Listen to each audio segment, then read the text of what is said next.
Hi, everybody. Pastor Andrew Prin joining you on this Monday of Holy Week for station identification, these video devotions that we're doing each day during Holy Week, marking these stations, these days of Holy Week, and tying them into everyday objects we have around our homes to help us understand what Jesus, the disciples, and others were doing each step of the way with Jesus toward the cross and finally victorious out of the empty tomb. And for this Monday of Holy Week, I've got next to me a tree that my wife and I planted here almost 20 years ago. Started off somewhere around this high, and now it's almost to the top of our roof. The reason why I'm looking at this tree and thinking about Monday of Holy Week is that this tree, like other trees that we have around us, evergreens and so forth, is constantly leafing. It's constantly got leaves. It's constantly green, no matter what time of year it is.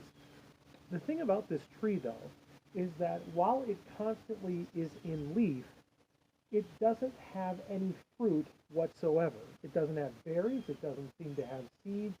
All it does is have its leaves constantly. And that reminds us of that Monday during Holy Week. Of course, the crowds now have dissipated. It's past Palm Sunday. The crowds are going about their business, getting ready for the Passover feast to come toward the end of the week. And on that Monday, Jesus begins the day in Bethany, just beyond the Kidron Valley to the east of the Kidron Valley.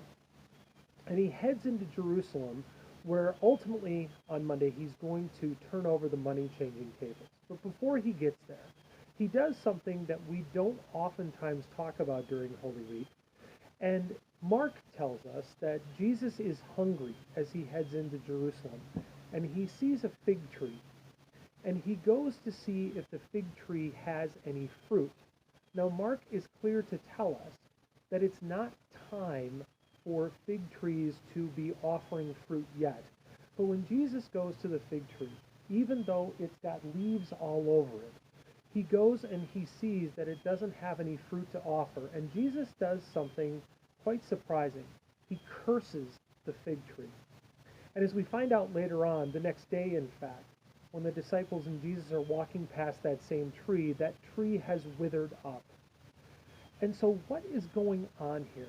Why does Jesus take time on that Monday of Holy Week to curse the fig tree, and what does that mean? Really, I think what Jesus is trying to get at is that the tree, like this one right here, offers a beautiful outward appearance. This tree is constantly green, no matter the time of year. It's constantly leafing. It always looks nice. But this tree doesn't bear any fruit, despite how nice it looks. And this, I think, is what Jesus is getting at in terms of that fig tree. The fig tree isn't offering fruit as it was designed to offer. And even though Mark is clear to tell us that's not the time for this tree to be bearing fruit, I think because it's Holy Week, Jesus is making a point to tell the disciples that it's important that they bear fruit, and specifically that they bear fruit in keeping with his name. We are at a time and a place in our nation's and our world's history when we are plagued by something that we can't even see with the naked eye. And yet people are doing all kinds of incredible, gracious, blessed things for people. Here's the thing I want you to think about on this Monday in Holy Week, though. Everything we do, particularly the things that we do that are compassionate, that are kind, those are things we are called to do very specifically in Jesus' name. The kind and gracious things that we do for others are to bear fruit, and they are to bear fruit that shows that we are followers of him. I think that's what Jesus was doing with that fig tree on that Monday. And as we stop on this Monday of this very unique Holy Week in the history of our world, it's important for us to stop today and think, as we go throughout this Holy Week, what can we do? Acts that we can do, things that we can do for people that are kind, that are generous, but that very, very specifically bear witness to our faith in Jesus Christ and giving glory to Jesus Christ as well.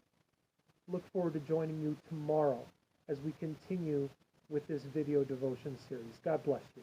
Amen.